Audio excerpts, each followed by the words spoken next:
you, Sharon? They don't want me. They want Reggie. What's up? Well, we're here for you, ma'am.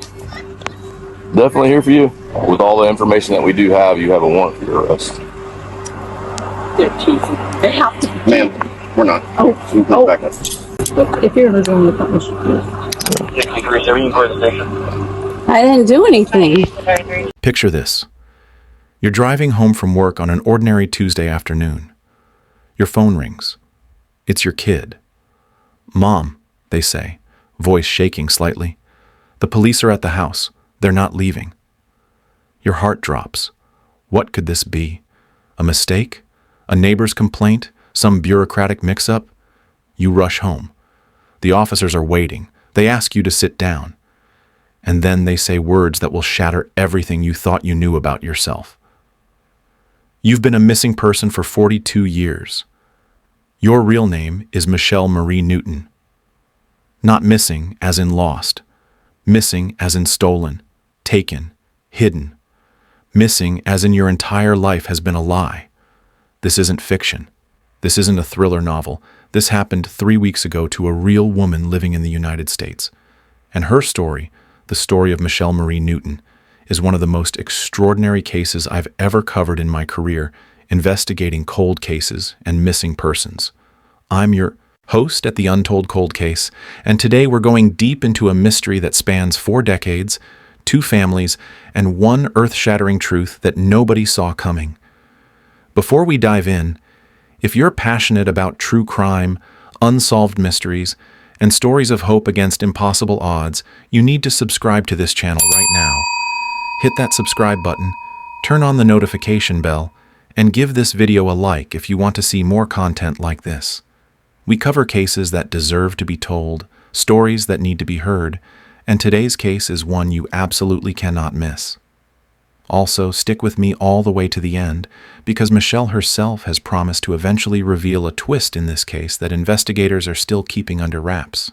A third piece of this puzzle that explains everything. And when that information comes out, you'll want to be here for it. Now, let's begin at the beginning. Or rather, let's begin at the end. Because that's where this story really starts. It was late November of 2024, just weeks ago, as I record this. Michelle, whose name we'll use even though she'd been living under a different identity, was a 46-year-old woman living what appeared to be a completely normal life. She had kids, she had a career, she had friends, a support system, a husband. She lived in the same place she'd called home for nearly 40 years. By all outward appearances, Michelle was just another American mom, balancing work and family, planning for the holidays, living an ordinary life. But Michelle had always felt like something was off, like there was a piece of her story that didn't quite fit, a nagging sensation that the narrative she'd been given about her life wasn't the whole truth. She'd spent years, decades actually, trying to dig into her past, trying to find answers. But when you're searching with the wrong information, when the very foundation of your identity is false, you're never going to find what you're looking for. By the time she reached her mid-40s, Michelle had made peace with never knowing. She'd chosen to accept the mystery, to focus on the family she had, rather than the answers she didn't. And then, everything changed. It was a Tuesday afternoon.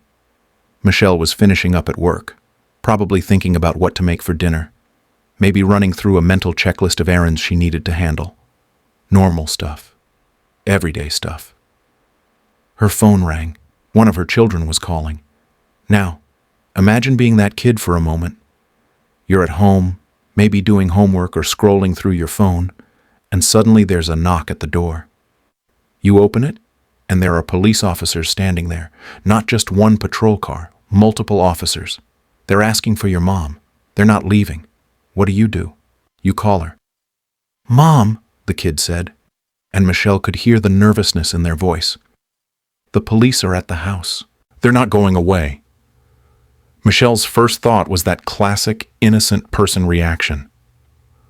What did I do? She ran through every possible scenario in her head.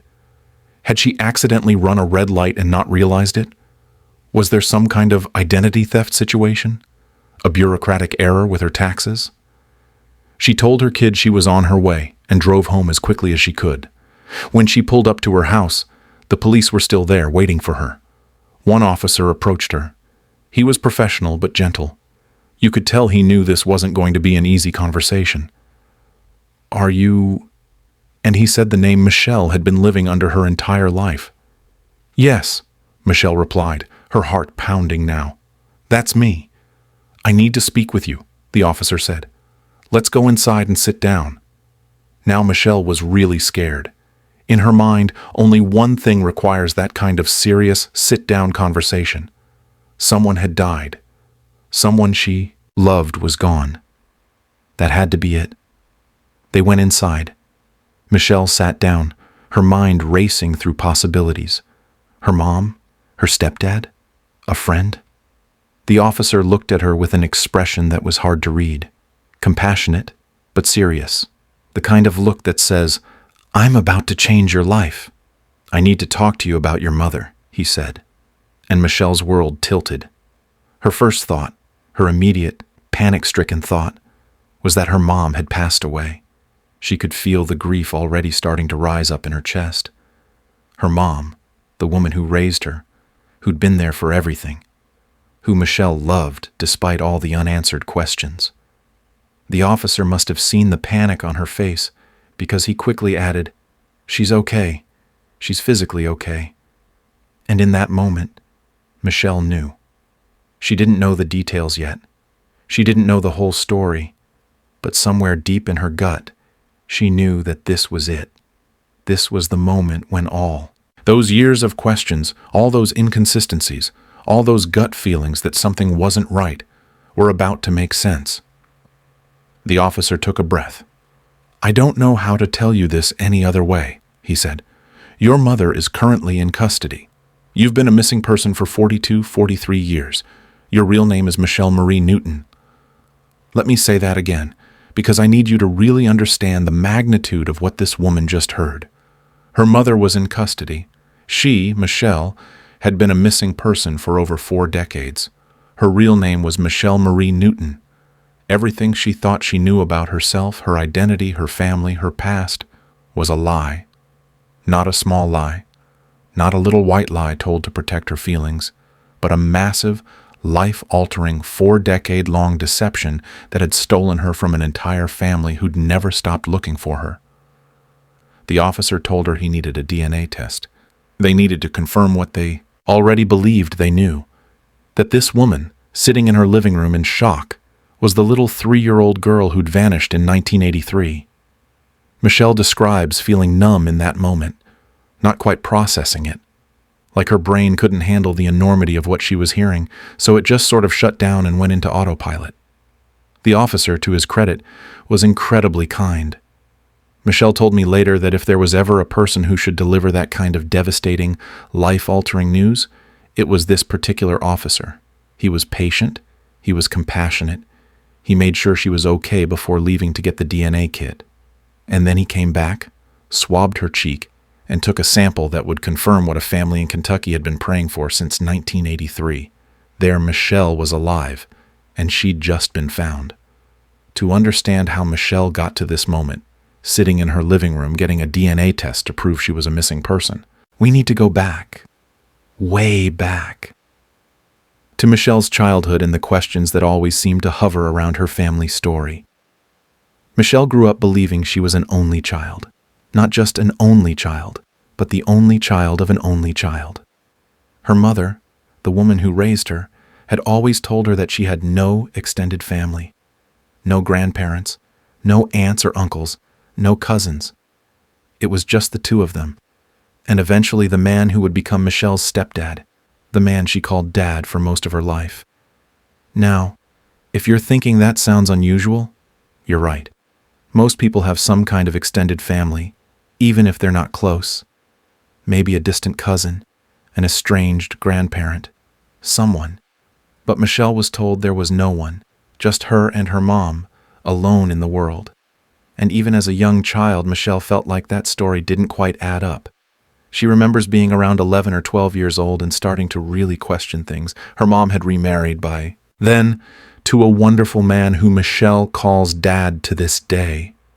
This man, Joe, not her biological father, but the man who raised her, wanted to formally adopt Michelle. He wanted to make it official, to be her legal father. Michelle was thrilled. She had a dad, a real dad who wanted to claim her as his own. What kid wouldn't be excited about that? But it couldn't happen. The adoption couldn't go through. And Michelle, not old enough to understand the legal complexities, was confused. Why not? If this was her dad, if he wanted to adopt her, why couldn't it happen? Her mom was evasive, said there were reasons, complicated reasons, but never explained what they were. Michelle's stepdad, Joe, was confused too. He's talked about it with Michelle over the years. He never understood why the adoption couldn't happen. Michelle's mom was just very protective, he said. She must have had her reasons. But not understanding didn't make Joe any less of a father. He raised Michelle. He was there for her. He's still in her life today, still someone she calls Dad, still one of the good people who shaped who she became. But even back then, at 11 or 12 years old, Michelle knew something wasn't right. There was a secret, a wall, something her mom wasn't telling her. As Michelle got older, she started digging. The internet was becoming more accessible. Websites like Ancestry.com were popping up. You could search public records, build family trees, connect with distant relatives. Michelle threw herself into research. She created folders, physical file folders, stuffed with printouts of searches she'd done, records she'd found, dead ends she'd hit. She spent hours, days, years trying to piece together her family history. But here's the problem. When you're searching with the wrong name, the wrong birthday, the wrong social security number, you're never going to find the truth. Michelle was looking for her family based on the identity her mother had created for her. An identity that didn't exist before they went into hiding. Every search led nowhere. Every lead turned cold. Every promising connection turned out to be nothing. And Michelle's mom kept deflecting, kept changing the subject, kept shutting down conversations about the past. Michelle's friends knew about her searching. They'd stay up late with her, theorizing, wondering, throwing out wild ideas. One relative even joked, "You're probably on a milk carton somewhere. Maybe you're in witness protection." They were joking, trying to lighten the mood, trying to make Michelle laugh about the impossible mystery of her past. They had no idea how close to the truth they were. Part 3. The decision to stop searching. By the time Michelle reached her mid-40s, about 2 years before the police showed up at her door, she'd hit a wall. Not just in her searching, but emotionally. She was exhausted, frustrated, running in circles, chasing answers that seemed further away the more she looked. And she made a decision. A conscious, deliberate decision. She was going to stop. She was going to let it go. She was going to make peace with never knowing. Michelle had done a lot of personal work by this point. Therapy, self-reflection. She'd gone on a soul-searching journey, literally traveling out of the country to spend time alone and think about her life. And during that time, she came to a realization. Some things you just don't get to know. Some mysteries never get solved. Some questions never get answered. And that's okay. That has to be okay. Because the alternative is making yourself crazy. Poisoning yourself with frustration and anger and obsession. Michelle chose gratitude instead. She looked at her life, really looked at it, and saw how much she had to be thankful for. She had kids who loved her, a career she'd built, friends who supported her, a stepdad who'd been there for her entire life, a home, stability, love. She chose to be grateful for what she had instead of angry about what she didn't know. Sometimes people just don't know where they came from, Michelle told herself, and I choose my relationship with my mom over the truth. That relationship is more important. She felt peace for the first time in years. Real peace. She stopped searching, stopped obsessing, stopped lying awake at night wondering. She accepted her story as it was. Incomplete, yes. Full of holes, yes. But hers. And then, just 2 years later, the truth showed up at her door anyway.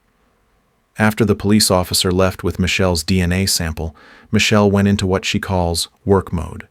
She's the kind of person who, when faced with a crisis, doesn't fall apart. She gets things done. She makes a plan. She tackles the problem head on. But this wasn't a problem that could be fixed with a to-do list. The officer had given her some information. He'd told her she could call her mom, who was in custody. He'd given her the number for a detective in Kentucky who'd been working her case. Michelle's first instinct was to protect her mom. Whatever was happening, whatever the reason for all of this, her mom needed help. Michelle needed to get her mom out of custody, needed to make sure she was safe. She called the detective in Kentucky, a woman who'd been working Michelle's cold case for years, and Michelle came out swinging. "You have this all wrong," Michelle said. She was defensive, protective, sure there'd been some kind of mistake. "You don't understand. My mom has been protecting me. I don't know these people you're talking about. This has got to be wrong." The detective, to her credit, was patient. She calmly walked Michelle through the backstory. The disappearance in 1983. The decades-long search. The family who'd never given up. And then she asked Michelle a question. "Would you want to talk to them? To your biological family?" Michelle's gut response was yes. Not because she was excited, not because she was ready, but because talking to them was the only way to get to the bottom of this, to understand what was really happening. Within 30 minutes of finding out her entire life was a lie, Michelle was on the phone with her biological father for the first time in 43 years. Joe Newton, a man from Kentucky, one of 13 siblings, a family man, a hard worker, someone who, in 1983, had been an 18-year-old kid married to his 17-year-old high school sweetheart, trying to build a life and raise a baby girl. And then one day, his daughter was gone. When Michelle heard her father's voice on the phone, something shifted inside her. She didn't have memories of him. She'd been 3 years old when she disappeared. But the voice felt familiar somehow, like an echo of something buried deep in her subconscious. Joe Newton has a gentle way of speaking, a Kentucky accent, a warmth in his voice. And Michelle realized that throughout her life, she'd always been drawn to people who sounded like that. People with that particular accent, that particular cadence. She'd never understood why. Now she knew. That first phone call wasn't just Joe. It was aunts and uncles, a whole group of Newton family members who'd been waiting by the phone, hoping, praying that this was real, that their Michelle had finally been found. They were crying, shouting with joy, telling Michelle they loved her, that they'd never stopped looking, that they'd never given up hope. And Michelle, sitting in her living room, was trying to process the impossible. These people, strangers to her, had been grieving her loss for 43 years. They'd been searching for her, missing her, loving her from a distance. And she hadn't even known they existed. Michelle didn't sleep much that night. How could she? Her entire understanding of herself had just been demolished and rebuilt in the span of a few hours. But by the next morning, she'd made a decision. She was going to Kentucky. She was going to meet this family. She needed to see them with her own eyes, hear their stories, understand what had happened. She got in her car and drove 11 hours straight, from her home to rural Kentucky, where the Newton family had been waiting for her since 1983. It was close to midnight when she arrived, late enough that most people would wait until morning. But Joe Newton wasn't waiting until morning. He was outside, standing in the driveway, waiting for his daughter to come home. When Michelle got out of the car, they just stood there for a moment, looking at each other. And then Joe opened his arms, and Michelle walked into them, and they both started crying. Michelle described it as feeling like home, like something deep inside her recognized this person, this place, this family, even though she had no conscious memories, even though she'd been living a completely different life for 4 decades. Something in her soul knew. She was home. They went inside, and Michelle met some of her aunts. They stayed up until 4 in the morning, looking through photo albums, telling stories, crying and laughing, and trying to catch up on 43 years of missed moments. Michelle saw pictures of her parents when they were young, two teenagers in love. Her mom, just 17 years old, her dad 18, high school sweethearts trying to figure out life. In the photos, they looked happy, hopeful, like they believed they were building something beautiful together. Michelle looked at those pictures and felt a wave of sadness for what could have been, for the family that should have stayed together, for the childhood she should have had with 2 parents and 12 aunts and uncles and cousins and grandparents. But she also felt grateful, because even though it wasn't the life she was supposed to have, the life she did have was full of love. She'd been raised by good people. She'd had opportunities. She'd been cared for. It wasn't the way things should have happened, but she couldn't regret the life she'd lived. Let's talk about the Newton family, because their story is just as important as Michelle's. In 1983, Joe Newton was barely out of high school. He was 18 years old, married to his 17-year-old girlfriend, and they had a 3-year-old daughter named Michelle Marie. Were they young? Absolutely. Too young, probably. But they were trying. They were working. They were doing their best to build a life. But the marriage was struggling. Joe and his wife were growing apart. They were fighting. There were problems in the relationship that, at 18 and 17 years old, they didn't have the tools to fix. And then one day, Michelle was gone. Her mom had taken her and disappeared. Joe went to the police. He went to the courts. He tried every avenue he could think of to get his daughter back. And here's where the story gets heartbreaking. Because in 1983, in Kentucky, there was no framework for a father to get help finding his child in a custody situation. The system wasn't built for that. When Joe went to the police and said, "My daughter is missing. I need help finding her," they'd say, "Well, she's with her mom. You don't need to worry." "But I want my daughter back," Joe would say, and they'd shrug. Mothers took kids all the time. It was a custody thing, civil, not criminal. Not their problem. Joe Newton didn't give up. He couldn't. That was his baby girl out there somewhere. He jumped through every hoop, filed every paper, followed every rule. The process was long and complicated and expensive, but the Newton family rallied around him. His siblings, all 12 of them, stepped up. His parents stepped up. They pooled resources. They gave time, money, emotional support. This wasn't just Joe's fight. This was a family fight. One of Joe's brothers was a carpenter, a woodworker. He built an enormous, intricate dollhouse, and the family raffled it off to raise money to keep the search going. When official resources ran out, when the cops stopped returning calls, when the leads dried up, the Newton family kept searching on their own dime.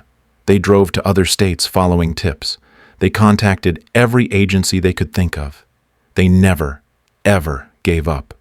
And the person who kept this case alive more than anyone was Joe's sister, Aunt Margaret.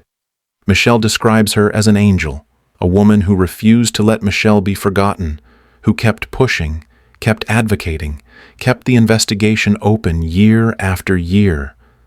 For 43 years, Aunt Margaret believed Michelle was out there somewhere, and she was determined to bring her home. The detective who finally cracked this case had been working it for about 9 to 10 years. She'd inherited it from a previous detective, someone who'd worked the case before her, and had become friends with the Newton family. When this detective took over Michelle's case, she did what good detectives do. She looked at everything with fresh eyes. She re-examined old leads.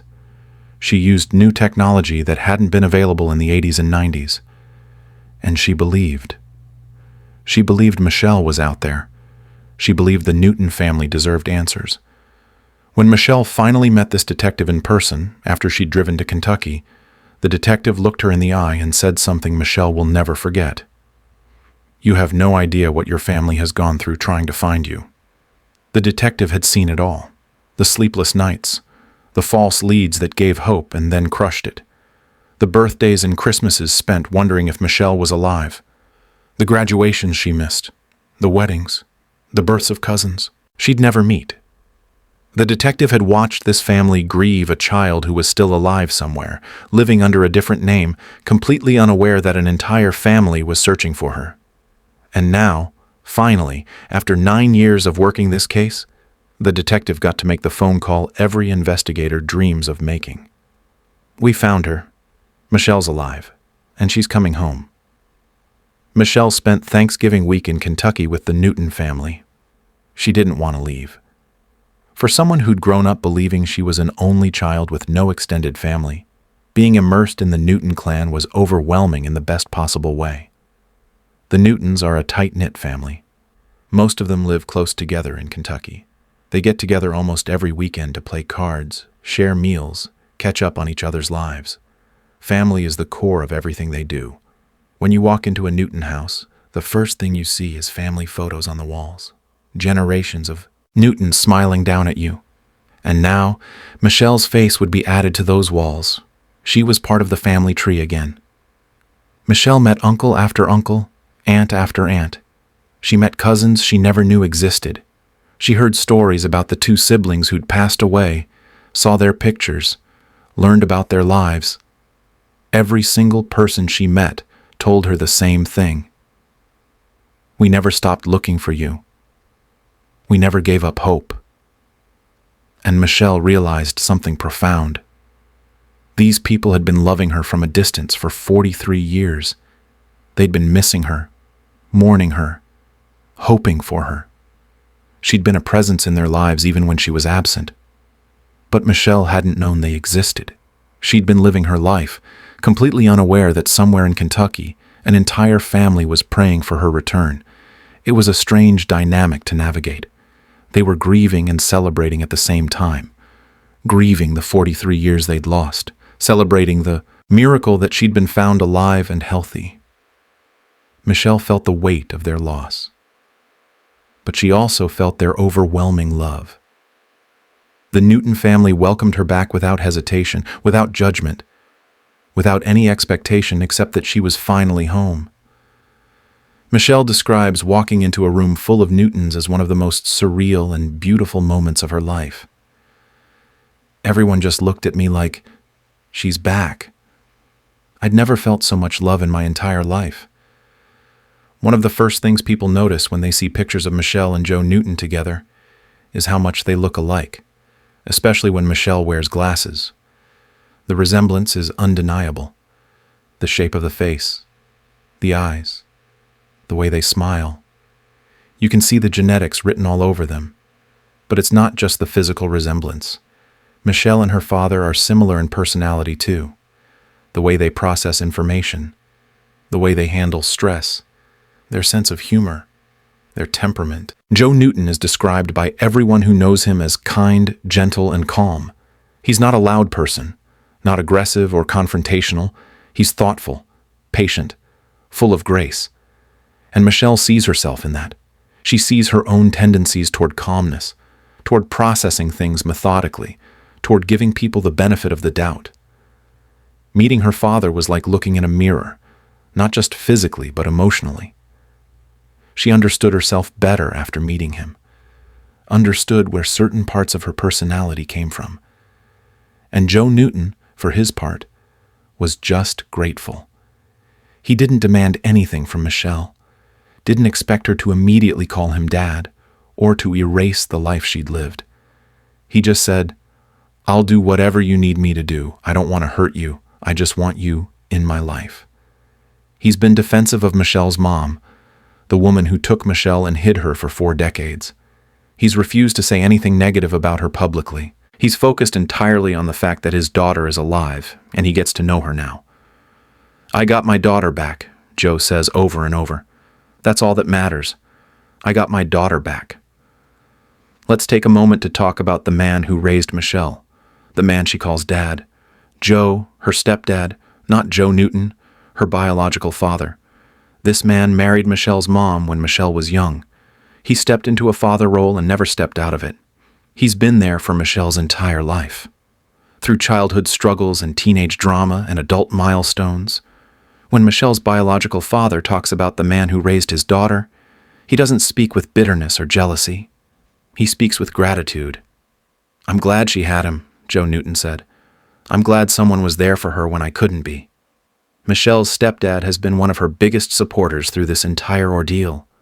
When she found out the truth, when she drove to Kentucky, to meet her biological family, when she started navigating the complicated emotions of having two families, he was there.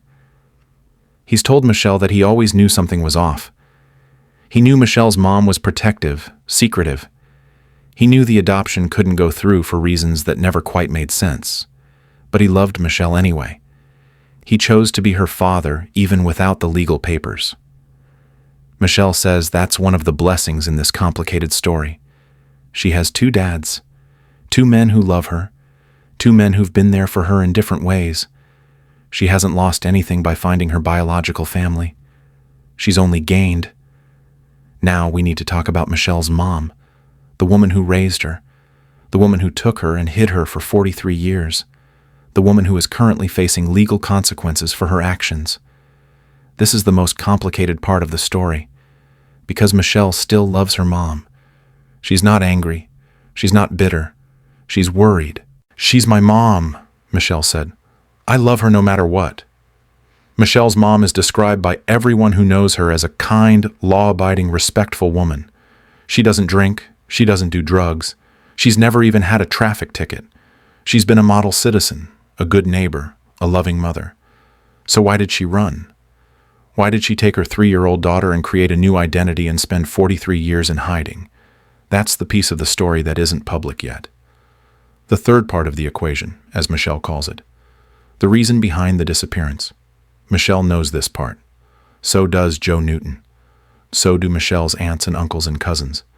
The immediate family is aware of what happened, why Michelle's mom felt she had to run. And according to everyone who knows this missing piece, it changes everything. It explains the choices that were made.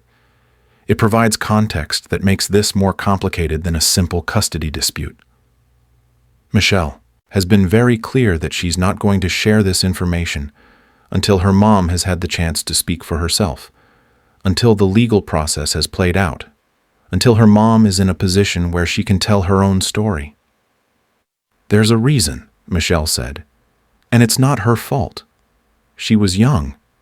She was scared." Both Michelle and Joe Newton have defended Michelle's mom publicly. They've asked people to withhold judgment until they know the full story. They've pushed back against the internet trolls and armchair detectives who've decided Michelle's mom is a monster. "She's a good person," Michelle insists. "She's always been a good person. What she did wasn't right, but there's more to it. And when it's time for that story to be told, maybe people will understand." There's body camera footage from the day Michelle's mom was arrested. It's circulated online, been shown on news programs, been dissected by true crime enthusiasts. In the footage, Michelle's mom is outside her home. Neighbors are there, joking with her.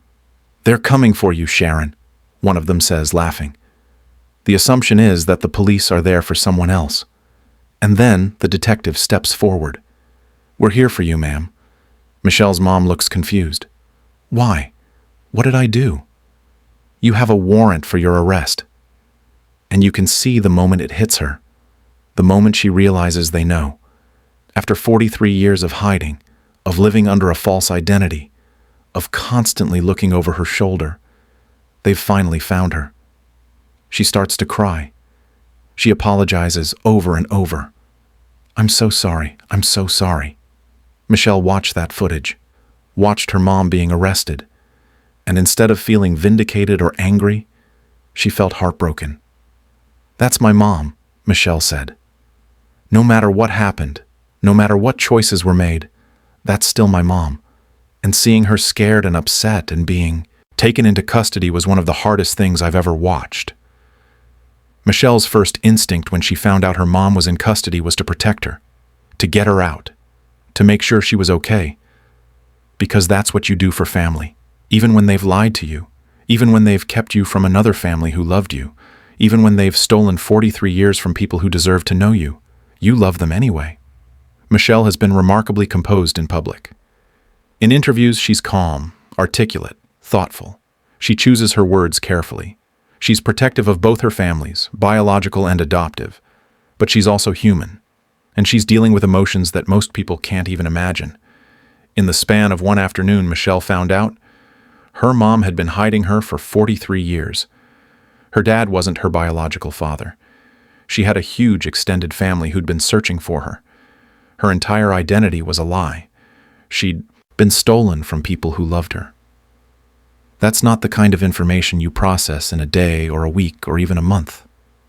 That's going to take years to fully understand and come to terms with. Michelle describes it as waves of emotion. Gratitude for the life she had. Sadness for the life she should have had. Anger at the choices that were made. Love for both of her families. Confusion about how to navigate this new reality. She's had moments of breaking down. Moments of feeling overwhelmed. Moments where she's asked why over and over, even though she knows the answer isn't simple. But she's also had moments of profound peace. Moments where everything suddenly makes sense. Where the pieces of her life that never quite fit suddenly click into place. She's had moments of joy, getting to know her biological family, hearing stories about her grandparents, learning about the Newton family traditions, seeing pictures of herself as a baby that she'd never seen before. It's all there, all mixed together, the good and the bad, the pain and the healing, the loss and the finding. Michelle describes herself as being in work mode through most of this.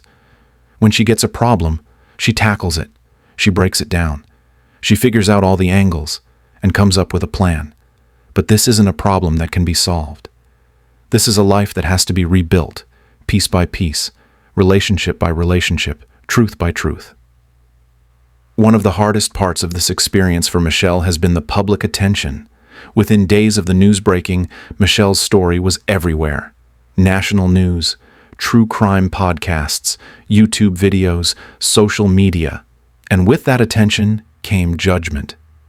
Lots of judgment. People who've never met Michelle's mom decided she was a monster. People who've never met Joe Newton decided he must have been an abusive husband who drove his wife away.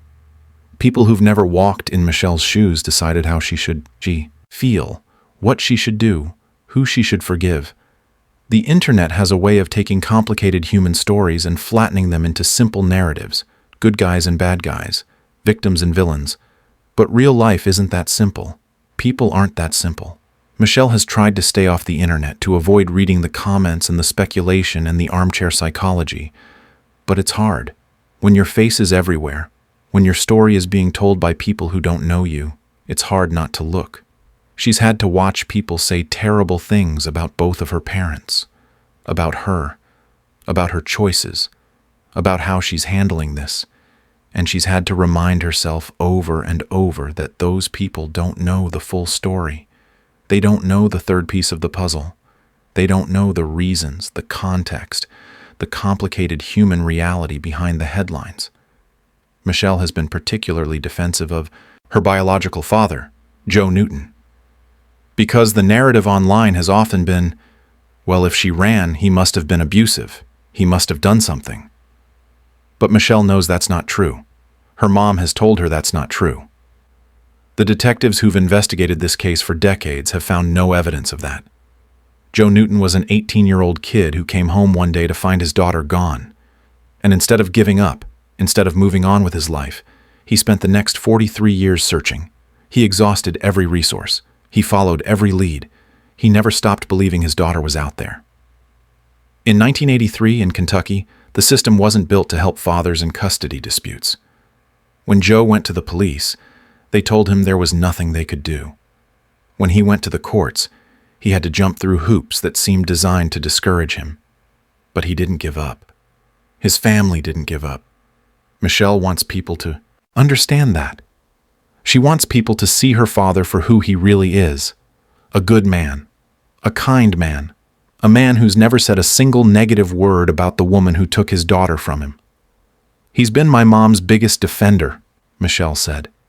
He's the first one to say, she had her reasons. She was young. I don't want to see her hurt. That's the kind of grace that's hard to understand if you've never been in that situation. That's the kind of forgiveness that the internet doesn't know how to process.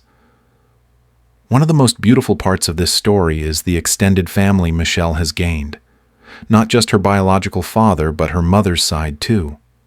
Michelle found out her mom had a sister who, like Joe Newton, had been living with a Michelle-shaped hole in her heart for 43 years. This woman lost her sister when Michelle disappeared. She lost her parents, who passed away without ever knowing what happened to their daughter and granddaughter. She's been carrying that loss for decades. And now, Michelle is back. And with her return comes the possibility of healing for her aunt, for her cousins on her mother's side, for the family that's been fractured for so long. Michelle has 4 cousins on her mother's side. She's met them. She's gotten to know them. And she's discovered that they share personality traits, interests, ways of seeing the world. It's that genetic connection that's so hard to explain to someone who's never experienced it. The way you can meet a biological relative for the first time and feel this instant familiarity. This sense of, oh, you're like me. Michelle's maternal family has been just as welcoming as the Newton side. They've embraced her. They've shared their stories. They've made it clear that she's family, no matter how long she was gone. And on the Newton side, Michelle has discovered she's Joe's only biological child. But Joe has stepchildren from his current marriage, people he's raised and loved. And Michelle has gotten to meet some of them, with plans to meet the rest. I have so many siblings now, Michelle laughed. It's overwhelming in the best way. She's also discovered that Joe Newton is married to an absolutely incredible woman, a nurse. Someone who's been Joe's rock, especially through this past year when he received a heart transplant. Yes, you heard that right. Last year, Joe Newton received a new heart.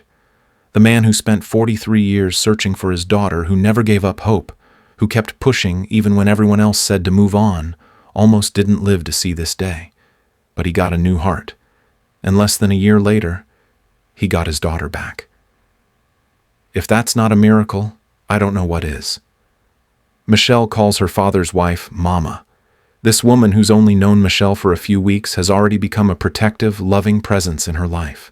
She's been amazing, Michelle said. She's so good to my dad, and she's been so welcoming to me. I feel like I have 2 moms now, one who raised me, and one who's taking care of my dad. One of the most challenging aspects of this situation is figuring out how to balance 2 families who both have legitimate claims to Michelle's time, attention, and love. On one side, you have the Newton family, biological relatives who've been searching for her, missing her, loving her from a distance for 43 years. They want to make up for lost time. They want to include her in every family gathering, every holiday, every birthday. On the other side, you have the family who raised her, her stepdad who's been there since she was a kid, her stepbrother and stepsister, her mom's family, the people who've been present for every major moment of her life for the past 4 decades. And Michelle loves them all. She doesn't want to hurt anyone. She doesn't want to choose sides. But there are only so many hours in a day, so many days in a year. She can't be in 2 places at once. She can't split herself down the middle. Michelle has been very intentional about making sure both families know they're valued. She's been clear with the Newton family that she needs to maintain her relationship with the people who raised her. And she's been clear with her adoptive family that she needs to build relationships with her biological family. It's a balancing act that would be difficult even without the added complication of her mom's legal situation. Right now, Michelle's mom is facing charges related to the kidnapping. There will be court dates. There will be hearings. There will be legal proceedings that Michelle will need to be present for. And Joe Newton has made it clear that he'll be there too. Not to gloat, not to seek revenge, but to support Michelle. He's told me he'll go to court with me, Michelle said. He'll sit beside me if I need him. He doesn't want my mom to go through anything terrible, but he wants to be there for me. That's the kind of grace that's rare in these situations, the kind of forgiveness that most people couldn't manage. Joe Newton has every right to be angry, every right to want justice, every right to make sure Michelle's mom faces consequences for taking his daughter, but instead, he's focused on Michelle, on making sure she's okay, on building a relationship with her, on welcoming her back into the family without adding to her emotional burden. "My dad is just a big old marshmallow," Michelle said with affection. "He's so gentle, so kind. He hasn't said a single negative thing about my mom. Not one." Michelle has kids of her own. Teenagers who've grown up watching their mom search for answers about her past. They've been aware of the mystery. They've seen the folders full of dead-end searches. They've heard their mom wonder out loud about where she really came from. So when the police showed up at the door that day, when Michelle told them what was happening, it wasn't a complete shock. It was more like, "Oh, okay. That actually makes sense." Michelle has always been very open with her kids. Maybe too open, she jokes. But she wanted them to understand that family is complicated, that sometimes there are secrets, that sometimes the truth is hard to find. Now her kids are watching their mom navigate this impossible situation.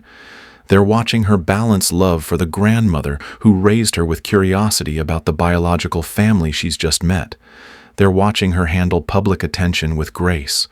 They're watching her choose forgiveness over anger. And Michelle hopes that's a lesson that will serve them well in their own lives, that people are complicated, that families are messy, that love doesn't have to be perfect to be real. Michelle's kids are rooted in their community. They've grown up in the same house, gone to the same schools, built friendships and lives where they are. Michelle has always been intentional about giving them that stability because she moved around so much as a kid. So she's not planning to uproot them and move to Kentucky, even though part of her would love to be closer to the Newton family. Instead, she's figuring out ways to bridge the distance, regular visits, phone calls, video chats, making sure her kids get to know their biological grandfather and their great aunts and great uncles and cousins. "It's only an 11-hour drive," Michelle said. "We'll figure it out." Michelle's mom is currently out on bail, but she's facing serious charges. In January, there will be a conference, a meeting between the lawyers and the court to discuss next steps. It's not technically a hearing, but it's an important step in the legal process. And it's weighing heavily on Michelle's mind. She knows her mom did something illegal. Taking a child across state lines, creating false identities, hiding for 43 years, those are crimes. There are consequences for those actions. But Michelle also knows there's more to the story. Context that makes it more complicated than it appears on the surface. She's torn between wanting justice for the family who was robbed of her childhood and wanting mercy for the woman who raised her. "She's my mom," Michelle keeps saying. "No matter what, she's my mom." Michelle has made it clear to her mom that she expects honesty going forward. Complete transparency. No more secrets. No more lies. But she's also made it clear that she's not going anywhere. She's going to be there for her mom through this legal process. She's going to support her. At the same time, Michelle is building relationships with the Newton family. She's not choosing between them. She's choosing both. Joe Newton has been incredibly supportive of this approach. He's told Michelle that he doesn't want to cause her any more pain. He doesn't want her to have to choose between her biological family and the family that raised her. "Whatever you need," Joe has said over and over. "I'll do whatever you need." That kind of selflessness is rare. And it's one of the reasons Michelle feels so connected to her father despite having no memories of him. Throughout all my conversations with Michelle, she's hinted at this third piece of the story. This missing context that explains why her mom ran, why she felt she had no choice but to take her daughter and disappear. Michelle won't tell me what it is. She can't. Not yet. Not while the legal proceedings are ongoing. Not while her mom hasn't had the chance to tell her own story. But she's promised that when the time is right, the truth will come out. "It's not my story to tell right now," Michelle said. "It's my mom's story, and she deserves the chance to tell it herself when she's ready." What Michelle will say is that this missing piece changes everything. It provides context that makes the situation more understandable. Not necessarily forgivable, but understandable. Both Michelle and Joe Newton know this piece of the story. So do Michelle's aunts and uncles. The immediate family is aware of what happened, and according to everyone who knows, it's the kind of information that makes you pause. That makes you think, okay, I understand now why this happened. Michelle has been very clear that her mom was young, 17 years old when she got married, 20 years old when she ran with 3-year-old Michelle, barely more than a kid herself. She was scared, Michelle said. She thought she was protecting me. She thought it was the only option. Was it the right choice? No, absolutely not. A whole family was devastated. A father was robbed of watching his daughter grow up. Grandparents never got to know their granddaughter. Aunts and uncles missed birthdays and holidays and milestones. But was it an understandable choice given the circumstances? Michelle seems to think so. And if Michelle, who has the most right to be angry, can find it in her heart to understand, maybe the rest of us can withhold judgment until we know the full story. Michelle has been very honest about the fact that this is going to be a long healing process. This isn't something you get over in a few weeks or even a few months. She's had to grieve. Grieve the childhood she should have had. Grieve the relationships that should have been. Grieve the life that was stolen from her and from the Newton family. But she's also been able to celebrate. Celebrate being found. Celebrate meeting her biological family. Celebrate finally having answers to questions that have haunted her for decades. It's a strange mix of emotions. Sadness and joy all tangled up together. Loss and finding happening simultaneously. Michelle has been going to therapy. She's been talking to friends. She's been leaning on both of her families for support. And she's been giving herself grace. Grace to feel whatever she feels. Grace to take things one day at a time. Grace to make mistakes as she navigates this impossible situation. One of the things Michelle has been most grateful for is the timing. She believes things happen when you're ready for them. And she doesn't think she would have been ready for this 5 years ago. I would have fallen apart, she said. I wouldn't have been able to handle it with grace. I would have been too emotional, too angry, too overwhelmed. But at 46, after years of personal growth and therapy and self-work, Michelle was in a place where she could process this information without falling apart. She'd already done the work of making peace with not knowing. She'd already chosen gratitude over bitterness. She'd already learned how to hold complicated emotions without being destroyed by them. So when the truth showed up at her door, she was ready. One of the things Michelle has loved most about getting to know the Newton family is learning about their traditions. Every weekend, most of the Newton siblings get together. They play cards, they share meals, they catch up on each other's lives. It's a standing tradition that's been going on for decades. And now, Michelle is part of that. She's been invited into the card games. She's been welcomed at the dinner table. She's been made part of the weekly rhythm of Newton family life. They're so connected, Michelle said with wonder. Family is everything to them. It's the core of who they are. Michelle grew up thinking she was alone in the world. No extended family, no cousins, no big holiday gatherings. But the Newtons are a clan. They show up for each other. They support each other. They make family a priority. And they've been doing that for Michelle for 43 years. Even when she wasn't there. They've been holding a place for her, keeping her memory alive, refusing to forget her. Now that she's back, they're making up for lost time. Every visit is packed with people wanting to meet her, to talk to her, to hear her story, to tell her theirs. It's overwhelming, but in the best way possible. Michelle is learning about her grandparents, who both passed away before she was found. She's hearing stories about what they were like, how much they loved her, how devastated they were when she disappeared.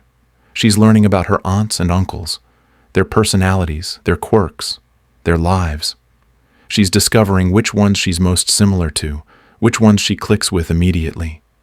She's meeting cousins who are around her age, who grew up with an empty space where she should have been. And she's realizing that she's not alone anymore. She's never been alone. She just didn't know it. As I record this, it's just days before Christmas. And for Michelle, this Christmas is unlike any she's ever experienced. Normally, Michelle loves Christmas. She's usually done with all her shopping by Black Friday. Her house is decorated. She's in full holiday spirit. But this year she hasn't even started shopping. The decorations her kids put up feel surreal. She's going through the motions, but it doesn't feel like Christmas. It's a little odd, she admitted, but at the same time, this is probably the best gift I could ever get. I got a whole side of my family back. I got closure on so many things. I don't really need anything else. Right after Christmas, Michelle is heading back to Kentucky. The entire Newton family is gathering for a big celebration. A belated Thanksgiving, an early Christmas, and a welcome home party all rolled into one. It'll be the first time many of the extended family members will get to meet Michelle in person. The cousins who've only seen photos. The in-laws who've heard stories but never thought they'd get to meet the girl who'd been missing for 43 years. Michelle is both excited and nervous. It's a lot of people, a lot of attention, a lot of emotion. But she's also grateful. Grateful that she has somewhere to go. Grateful that she has a family who wants her. Grateful that after 43 years of not knowing where she came from, she finally has answers. One of the things Michelle has been most intentional about is using her story to give hope to other families who are searching for missing loved ones. She knows how rare this is. She knows that most missing persons cases don't end with a happy reunion 43 years later. She knows that her story is a statistical anomaly, but she also knows that families need hope.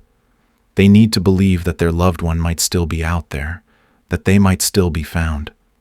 Don't give up, Michelle said. 43 years later, they found me. You just don't know. Keep looking, keep hoping, keep believing.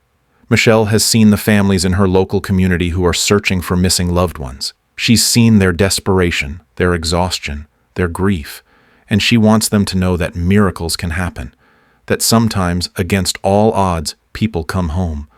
The Newton family never gave up. For 43 years, they kept searching. They kept Michelle's case alive. They kept pushing investigators, following leads, refusing to accept that she was gone forever. And because they didn't give up, because Aunt Margaret kept advocating, because the detective kept working the case, Michelle was found. That's the power of persistence. That's the power of hope. That's the power of a family who refuses to forget. Michelle's relationship with Joe Newton has been one of the most beautiful parts of this story. Despite having no conscious memories of him, despite growing up believing someone else was her father, Michelle feels an instant connection to Joe. We're so similar, she said. The way we think, the way we process things, the way we look at the world. It's like reading each other's minds sometimes. Joe is a gentle soul, calm, patient, kind. He's not loud or aggressive. He doesn't make demands.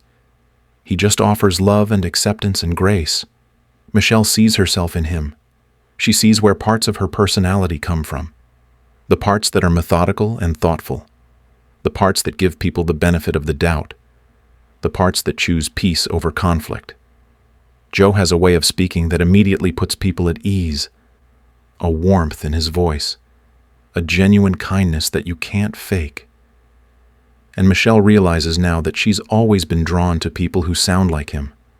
That particular Kentucky accent, that particular cadence, she never understood why. But it was her biology calling her home. Some deep, subconscious part of her that recognized her father's voice, even though she had no memory of it. Joe has told Michelle that he thought about her every single day for 43 years. Every birthday, every holiday, every milestone he missed. He wondered if she was alive, if she was safe, if she was happy, if she remembered him at all. And now he knows. She was alive. She was safe. She was mostly happy. And she didn't remember him, but she does now. I got my daughter back, Joe says constantly. It's like a mantra for him. I got my daughter back. He's not focused on the past. He's not dwelling on the years they lost. He's focused on the future, on the relationship they get to build now. And Michelle is so grateful for that approach, because she doesn't need someone demanding explanations or apologies. She needs someone offering unconditional love. And that's exactly what Joe Newton is giving her. One of the questions people keep asking Michelle is whether she's forgiven her mom. And it's not a simple answer. Forgiveness isn't a one-time event. It's not something you decide to do, and then it's done, especially in a situation this complicated. Michelle loves her mom. That's not in question. She's grateful for the life she had, for the opportunities she was given, for the love she received. But she's also angry sometimes, sad, confused, wondering why her mom made the choices she made. Michelle is giving herself permission to feel all of those things, to not have it all figured out, to be in process. Some days I'm fine, she said. Some days I'm not. And that's okay. She's also extending that same grace to her mom, recognizing that her mom was young, scared, making choices based on information and circumstances that Michelle doesn't fully understand yet. She was carrying something heavy, Michelle said. I've always known that. Even before all this came out, I could tell she was carrying something. And now her mom gets to put that burden down. She doesn't have to hide anymore. She doesn't have to look over her shoulder. She doesn't have to maintain the lie. That's its own kind of freedom, even if it comes with legal consequences. Michelle has told her mom that she expects complete honesty going forward. No more secrets, no more evasions, complete transparency about everything. But she's also told her mom that she's not going anywhere, that she's going to be there through the legal process, that they're going to work through this together. She's my mom, Michelle keeps saying. That doesn't change. Michelle never wanted to be a public figure. She's a private person who values her anonymity and her quiet life. But now, her face is everywhere. Her story is being told on national news, true crime podcasts, YouTube channels, social media platforms, and she can't get away from it. I'm in the public eye and I can't escape it, she said, and I didn't do anything. I'm not the one who committed a crime, but I'm the face of this story. It's been one of the hardest parts of this experience. Having strangers weigh in on her life, having people who've never met her family make judgments about her mom, her dad, her choices. The internet has not been kind. People have accused her biological father of things he didn't do. They've called her mom terrible names. They've questioned Michelle's choices, her emotions, her way of handling this. And Michelle has had to learn to tune it out, to protect herself from the noise. She's doing interviews, like the one she did with investigative reporter Anna Emerson, because she wants to control the narrative. She wants people to hear her truth, not some second-hand version filtered through sensationalism. She wants people to understand that this is complicated, that there are no simple villains or heroes, that real life is messy and nuanced and doesn't fit into neat categories. I wish I could turn it off, Michelle said. For me, for my mom, for my dad, for all of us. But it's out there, and it's going to keep going. So the only thing I can do is tell my side and hope that helps. So where does Michelle go from here? She's taking it one day at a time, building relationships with her biological family, maintaining relationships with the family who raised her, supporting her mom through the legal process, protecting her own children from the media storm. She's planning regular trips to Kentucky. She wants her kids to know the Newton family. She wants to be part of their traditions, their gatherings, their lives. She's also maintaining her life where she is, her job, her home, her community, the roots she's put down over the past 40 years. She's not choosing between her two lives. She's figuring out how to integrate them. And she's giving herself grace to make mistakes along the way, to have bad days, to feel complicated emotions, to not have all the answers. I'm in a place of gratitude, Michelle said. That's where I want to stay. Grateful for what I have. Grateful for what I've found. Grateful for the people who never gave up on me. She's also waiting for the day when she can tell the rest of the story. When her mom has had her chance to speak. When the missing piece can be revealed. And when that day comes, Michelle believes people will understand. They'll see the full picture. They'll grasp the complexity of the choices that were made. Until then, she's just living her life. Being a mom. Being a daughter to two families. Being a woman who's trying to make sense of an impossible situation, and she's doing it with more grace than most people could manage. The story of Michelle Marie Newton is one of the most extraordinary cases I've ever covered. A little girl who disappeared in 1983 and was found alive and healthy in 2024. 43 years of searching, 43 years of hoping, 43 years of a family refusing to give up. And at the center of it all is Michelle herself, a woman who's handling an impossible situation with remarkable composure, who's choosing love over anger, who's giving grace to everyone involved, even when they might not deserve it. Her story is still unfolding. There are court dates ahead. There are revelations yet to come. There's a missing piece of the puzzle that will eventually be revealed. And when that happens, we'll be here to tell you about it. If Michelle's story has moved you, if it's given you hope, if it's made you think about the missing persons cases in your own community, please hit that like button. Drop a comment below and tell me what you think. And subscribe to The Untold Cold Case so you don't miss the next chapter of Michelle's story when that final piece is revealed. For families who still searching for missing loved ones, Michelle's message is clear. Don't give up. Keep hoping. Keep searching. Because 43 years later, the Newton family got their miracle. Maybe yours is coming too. Until next time, I'm your host at The Untold Cold Case. Stay curious, stay compassionate, and never stop searching for the truth.